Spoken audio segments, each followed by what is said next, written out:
hello खाम्री सम्पूर्णलाई म चाहिँ आज चाहिँ एकजना तल भाइको नानीको बर्थडे न्वारन पार्टी छ जाँदैछु अहिले भर्खर नानीको न्वारनमा चाहिँ आज मासु मांस चाहिँ के पकाएको रहेछ सो अलिअलि खाइन्छ अलिकति बेसी चाहिँ सुँगुर खाइन्छ हाम्रो लोरमा चाहिँ यत्रो यत्रो भइसक्यो लोरजङको साङतोकतिर चाहिँ मकैको यो पालिको मकै चाहिँ एकोरे पनि भइसकेको छ म चाहिँ भने यहाँ सपोर्ट गरिदिनुहोस् है मेरो भिडियोलाई हेरिदिनुहोस् मन पराइदिनुहोस् भनेर आशा गर्दछु है यता फेसबुक पेजमा पनि मेरो त्यही ब्लगकै नाम एड गरेको छु पनि ग्रुपमा आइपुग्यो जानुपर्ने चाहिँ यो पहिलो तम्बु घर ओरेको एलसेपको घर भएको त्यहाँनिर निकै परै छ त्यहाँ पुग्नुपर्ने छ यहाँ सट कतिको हेन्सम देख्दैछु भनिदिनुहोस् न अब यहाँबाट त बेसी हेन्सम नहुने रहेछ हो हेर्दै गर्नुहोस् ल यो मेरो म यो भिडियो आजको यो भिडियो पनि म पेजमा हाल्नेछु मेरो फेसबुक पेजमा कृपया गरी लाइक कमेन्ट गर्नुहोला सपोर्ट गर्नुहोला माया दिनुहोला है हो म चाहिँ आजसँग एउटा याद आयो कि एउटा कुरा भन्नु पऱ्यो कृपया गरी नरिसाउनु होला केटाहरू त रिसाउँदैन है केटीहरू साइड रिसाउँछ ल नरिसाइदिनु चाहिँ म चाहिँ त्यो चाहिँ के भन्न चाहन्छु भने चाहिँ जब केटाहरूले सेल्फी फोटो गर्दाखेरि त्यो पोस्ट गर्दा सुहाउँदैन त्यो एक्सन गर्दा सुहाउँदैन हो तर केटीहरूले जब फोटो भिडियो गर्दाखेरि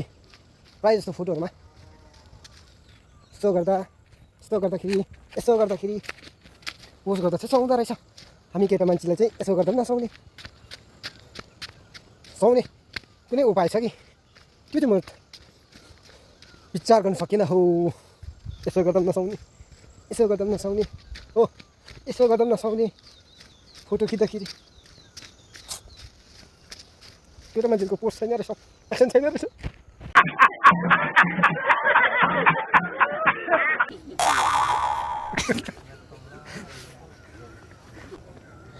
मतलब छैन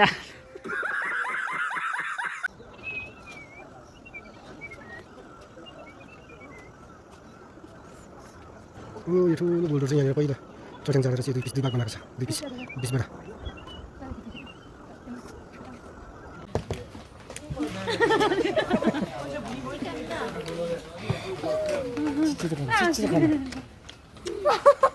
निस्किन त अब चाहिँ गएर आज चाहिँ मजाले नै खानु पऱ्यो भनेर त्यही विचारले निस्केर गएको त्यहाँ पुगेर खाने बेलामा त खानु नसक्दो रहेछ नि नरुच्दो रहेछ है पनि यसो आडल्ला जस्तो चाहिँ गयो बेसी होइन आडल्ला त्यत्रो पिस सुँगुरको पिस डल्ला चाहिँ गयो कम्ती